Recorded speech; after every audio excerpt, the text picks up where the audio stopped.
Hello, welcome to Hope Church Harrogate's Message of the Week. If you'd like to connect with us, please head over to hopeharrogate.co.uk/connect. We'd love to hear from you. Due to some technical difficulties, the sound quality of this week's message isn't quite as good as usual. Good morning. It's Easter. So I thought we should probably talk about the cross. What does the cross, what does it mean? And you could probably give me 20 different answers that would all be correct to that question. So we're going to look at it from one particular angle today, and there's some clues on the stage of what that angle might be. So what does the cross mean? When you think of the cross as a tree. And there are a few places in the New Testament where the cross is specifically called a tree. So, Tim, can we get those three verses up? Okay. So in Acts, the God of our fathers raised Jesus, whom you killed by hanging him on a tree. In Galatians, it is written, "Cursed is everyone who is hanged on a tree." In 1 Peter, he himself bore our sins in his body on the tree. They don't call it a cross, they call it a tree. And that's a slightly strange thing to call it, don't you think? Because it's a cross, not a tree. So why do they call it a tree? And these three passages are significant because Acts was written by Luke, Galatians was written by Paul, 1 Peter was written by Peter. So these are consistently different authors like to use this word tree when they describe the cross. And it's a bit weird, isn't it? So, why do they do that? The tree is a really important kind of character in the Bible. Would you believe it if I said there are more tree references in the Bible than there are God references? Don't believe it's not true. But more tree references than there are people in the Bible. Still not true. But more tree references than there are animals in the Bible. Yes, that really is true, which is still, now seems less impressive because I've done that, but it is still a lot of mentions of trees. And the thing about the word tree in Hebrew is actually, we have loads of words for tree, wood, lumber, timber, all sorts of words for dead trees, log, which in Hebrew, they just use the word tree. There's no difference. And so when we talk about trees, we would separate those kind of two concepts, trees and wood. But in the Old Testament, it's all one word. So whenever you see the word wood or log, you can think, oh, that's a tree. And so when we talk about, I say, thousands mentions in the Old Testament of trees, we're talking about trees, wood, all those words. And then you've got specific like sycamore, oak, terebinth trees, whatever they are, gopher, vines, fig trees, what else they have, cedars, palm trees. There's loads and loads and loads of different types of trees mentioned in the Bible. And so, what is the significance of all of these trees? Well, you can probably guess it starts on the very first page of the Bible. God creates this garden. This garden is filled with trees, and there are two very specific trees which are both in the middle of the garden. We have one tree over here, which looks beautiful. Its fruit looks good to eat. We have this other tree over on this side, which looks beautiful, and its fruit looks good to eat. And so, how do you know which one is good to eat from? The one God tells you to eat, right? It's this one, over here. Eat from that one, don't eat from that one. And we all know how that goes. They eat from the bad tree.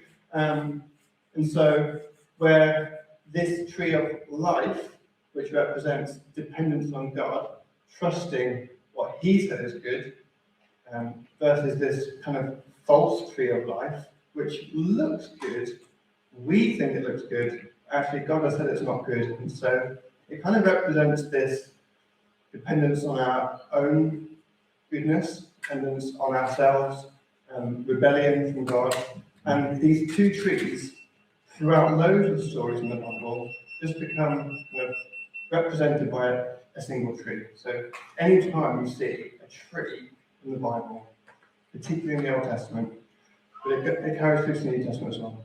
But you should be thinking, okay, so is this a tree of life, or is this a false tree? Is it the tree of knowledge?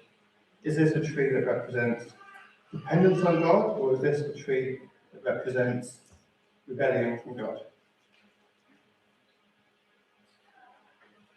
The consequence of choosing the false tree is that at that moment, thorns and briars appear in the ground. And so the Bible kind of builds on this picture of these false trees. Up until then, there were loads of trees, but no mention of anything like thorns. And so these kind of bad trees, if you like, kind of break into the world. They start taking over. And so it develops that picture. So we've got the test, we've got beautiful trees, we've got thorns. There's sort of a picture of the consequence of failing the test. And I'm going to hand it over to you guys for a minute because there are so many stories about trees. I'm just going to get you to turn to someone next to you and just for 1 minute, just list as many times as you can think of that trees or wood or any type of tree appears in the Bible. You've got 1 minute. How many can you come up with? Okay. Hopefully you've got a nice long list that you come up with. Does anyone want to shout out one of a tree story in the Bible? Yeah. The stable made out of wood. Is it specifically? Does it say it's a wooden stable? That's true. It's true. Yeah. Zacchaeus in the tree. Very good. I'm actually going to come back to that one later. Which one? The fig tree outside Jerusalem. Yes. Yeah. And that's a really good one in terms of representing a text, because Jesus kind of compares Mark, in the Gospel of Mark, compares this story of the fig tree, which is standing outside Jerusalem, with this story of something that happened inside Jerusalem. And he comes back and Jesus cursed the fig tree and it's died. And by pairing it that way, the story of the tree, where he says, look, here's a test for Jerusalem, and he's failed. Any others?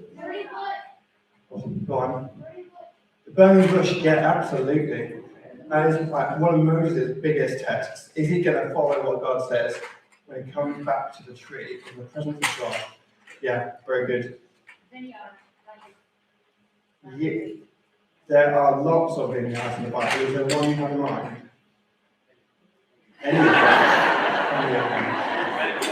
Any of them? Yeah. Hebrew, you might translate it specifically, I translate it literally. A vine is a grape of wood. Grape of the wood, it's called. So yeah, it is that same grape of the tree. That tree word is absolutely in there. So every time you see vine or vineyard, you should have trees on the brain. There's probably some kind of test involved. One that comes to mind is in Isaiah. This is like an Old Testament parable. Isaiah says how God planted this vineyard and he expected grapes, but there were no grapes. And so what is he going to do? He lets it overgrow with thorns. And there's this whole picture of, Israel failed the test and thorns appeared. Building the temple, yeah. There's in the first tabernacle, there's loads of acacia wood all over the place. And then when the temple comes, there's loads of cedar wood all over the place.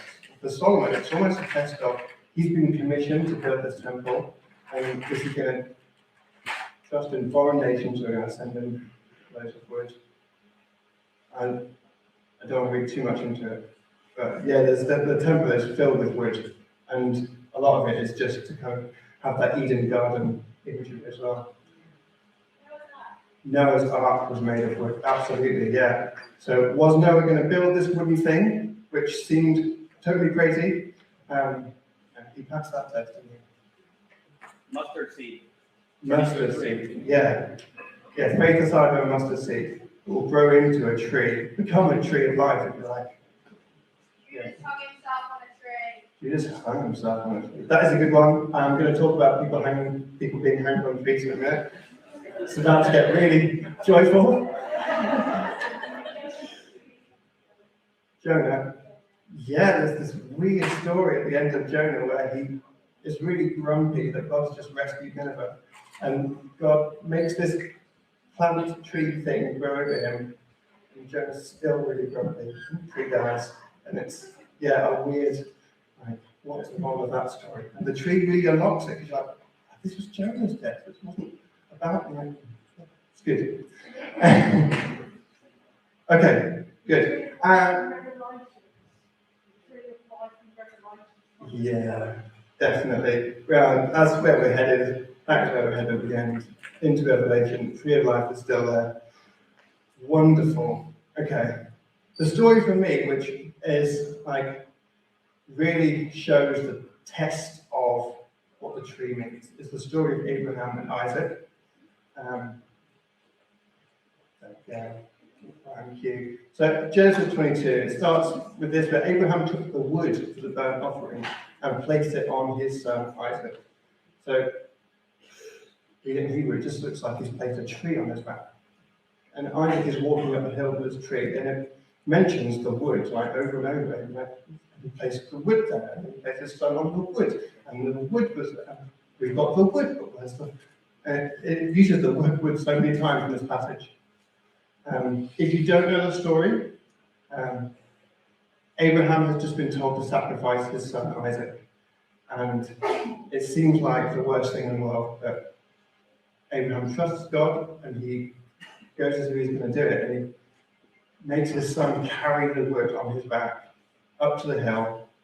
And having this picture and comparing it with the story of Jesus carrying the cross up the hill to his own death, it asks all sorts of interesting questions. So whose test was it at that point? It's the test of the Father, isn't it? Is the Father willing to sacrifice his son? That kind of, there's all sorts of things to, was this a test for God, for Jesus to die on the cross? Who's testing God? I'm not going to answer this question, I'm just going to ask them and let you think about them. And then comes the brilliant moment where God says, no, don't do it, don't do it. The angel of the Lord appears, don't kill him. I know that you're going to do it. And Abraham looked up, and there in the thicket, he saw a ram caught by its horns. He sacrificed the ram instead of his son. And it introduces this whole other thing of an innocent life being given as a substitute.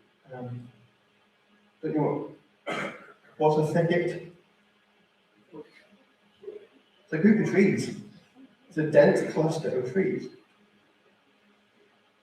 So out of the trees, having carried the tree, they're in the trees, the tree of life, which has fruit for the that's good.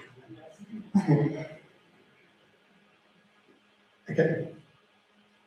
This was Abraham's biggest test. He had quite a few tests. This was his biggest one, though. It's a good one to pass, wasn't it?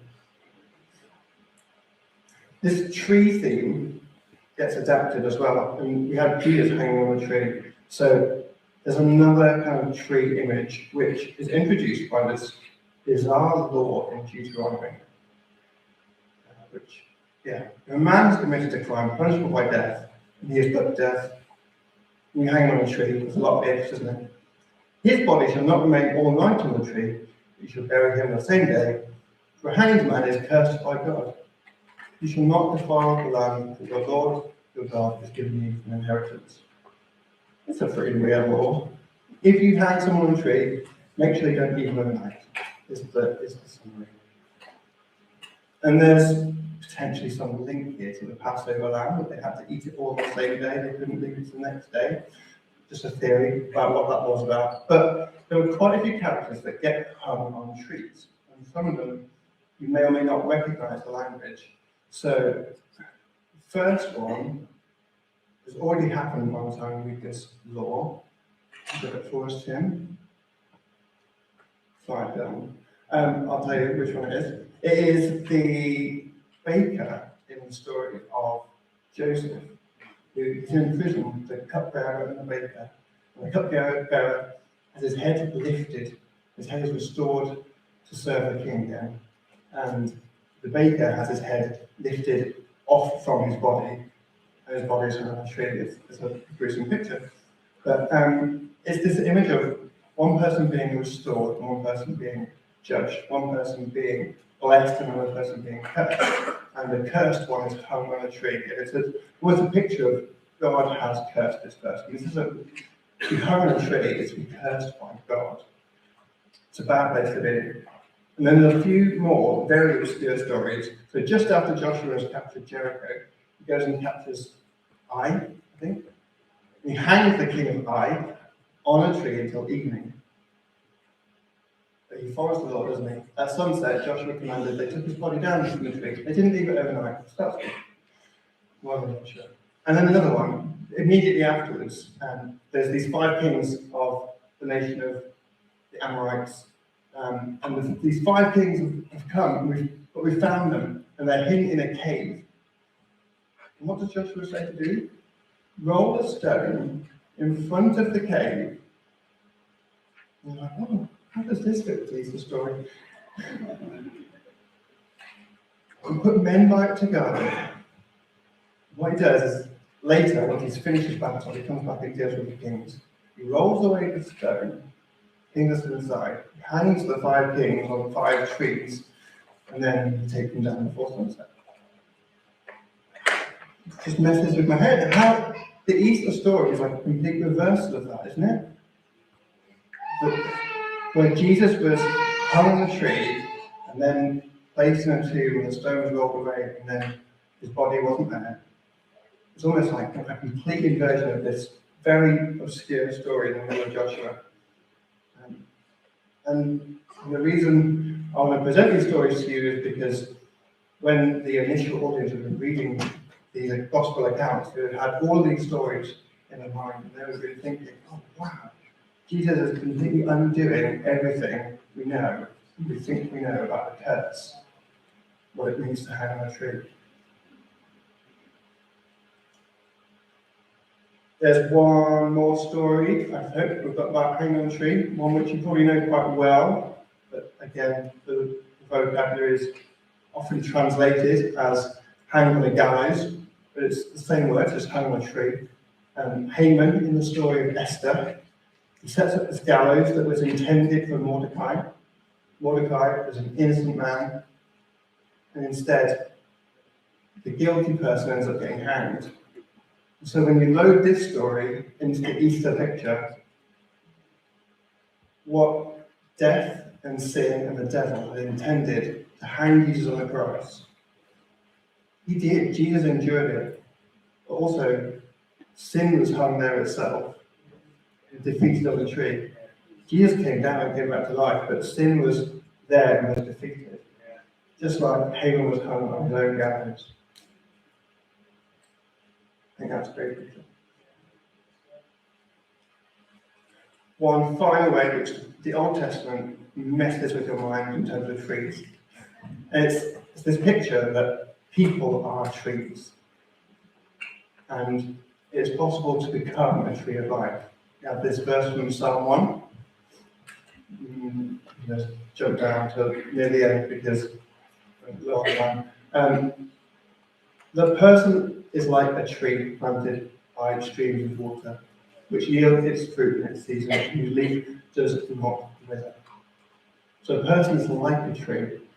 So beside a stream of water, it's the picture of the tree of life in the Eden. But there's lots of ways which people can be trees. So I'm a true vine. Jesus says, I'm a tree. People bear fruit, don't they? The main word for descendants in the Old Testament is seed. For a woman to be barren in the Old Testament, that word barren, translated, is to be unrooted. It's like you're disconnected from the family tree.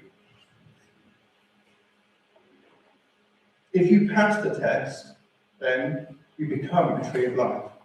And your fruit that you bear, you become fruit for someone else to become a tree of life. If you fail the test badly enough, you may be cursed and hung on a tree. Wisdom is described as a tree of life. She's personified as a woman in the book of Proverbs that said, wisdom is a tree of life. And coming back to Zacchaeus, that story, when you find it with all of these stories loaded in your mind, Zacchaeus climbs up a tree and like, oh, he looks like fruit in the tree. And you're thinking, is he going to be tree of life fruit, or is he going to be tree of rebellion fruit? And when Jesus picks that fruit, you think, he's a tax collector, it's surely it's bad fruit. But then he spends time with Jesus and he dies to himself. All of his desires, everything he values, he sets aside, and he gives back to everyone 4 times what he took. What do trees do except turn one seed into lots of fruit?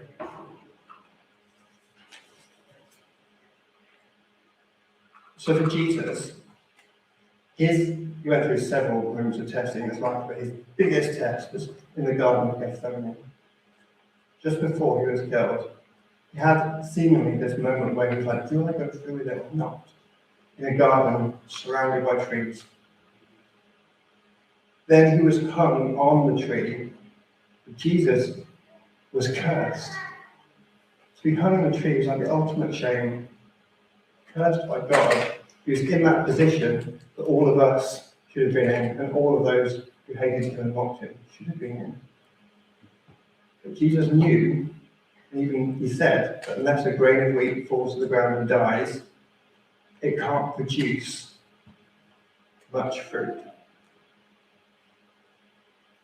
And then when he rises from the grave, and Mary can't find him, she hears someone behind him. Who is it? She thinks it's the gardener.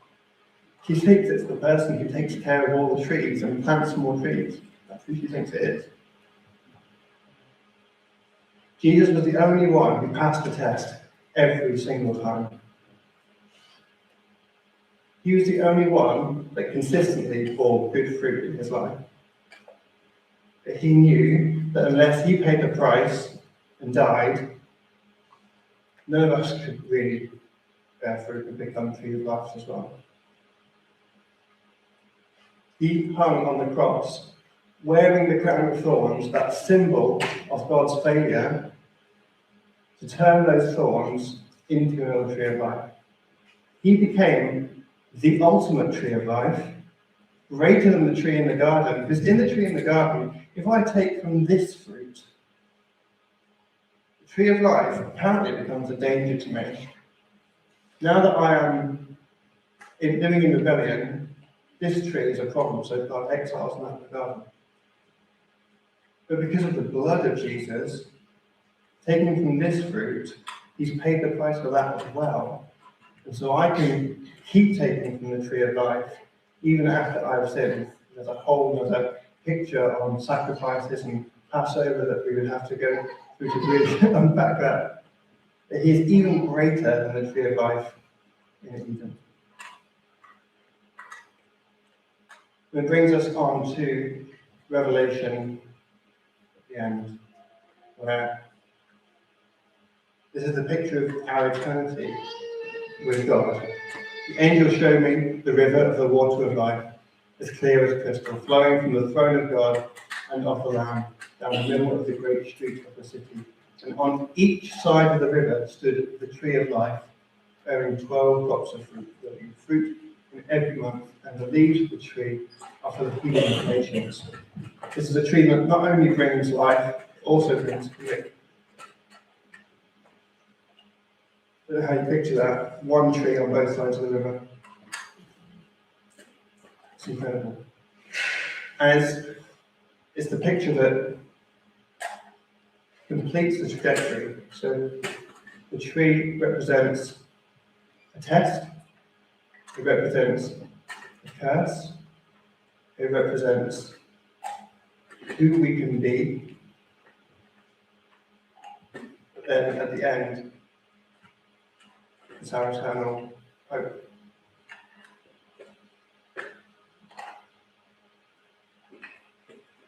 The test then is arguably a one-time thing. You've got people being baptized next week. They're making a single choice in their life. They see this tree before them and they go, I'm going to choose to trust God. I think I really see it as every day, hundreds of times a day we face little tests. Are we going to trust in God or are we going to choose rebellion? And where this image is really helpful is that there are trees everywhere. And so whenever you see a tree, you can think about this.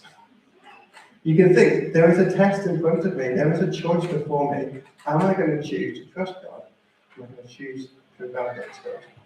If you consistently make the choice to trust God on all the small things, and when that big test comes along, am I going to give my life to save the entire history of humanity as Jesus faced that test?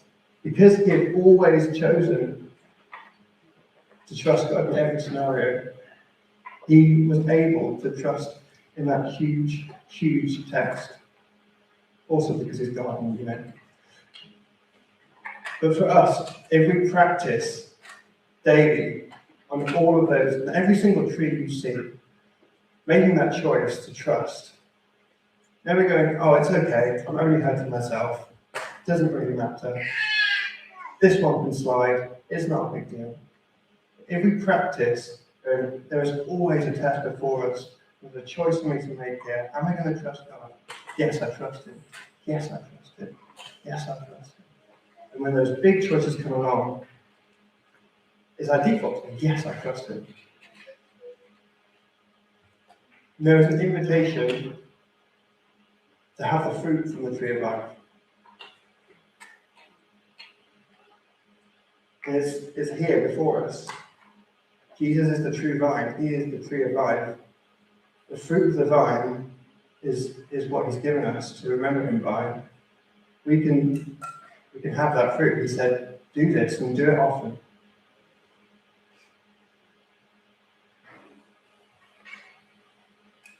So whenever you see a tree, we do it a lot, in our family. We go, oh, look at the blossom on that tree. It looks beautiful, doesn't it? You can't fail to do it. We walk through the street at this time of year. Whenever you see a tree, you think, yeah, God hung a tree. He was cursed, so I have to be. Whenever you see a tree, you think, thank you God for doing that. Whenever you see a tree, you think, what is the choice before me today? How can I choose to trust God? It builds habits, it builds character. Whenever you do drink the vine, if you just load this extra set of pictures into your mind, of, wow, this is the fruit of the tree of life, which I've been given. If you would like, to have some fruit from the tree of life, come forward now while the band start playing some music, and you can grab some, and just, you don't have to be silent, but why not use this time to just think about what it means that God has a tree in our place.